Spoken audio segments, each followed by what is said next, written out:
Okay, we're attempting to break this tire off the rim on the tractor, and we bought this bead breaker. So we got it in first time here.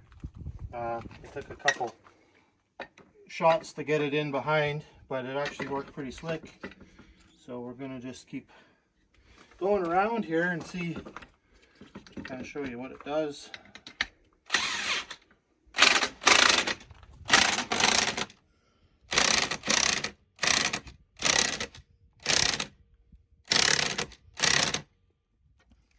Keep going around until you're about 90 degrees to your tire.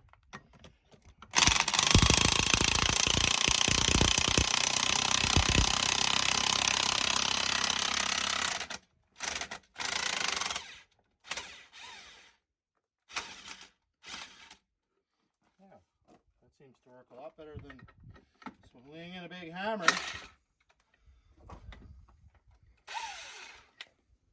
like we used to do.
Well, that's easier for an old guy, isn't it? I don't know, I'll ask an old guy.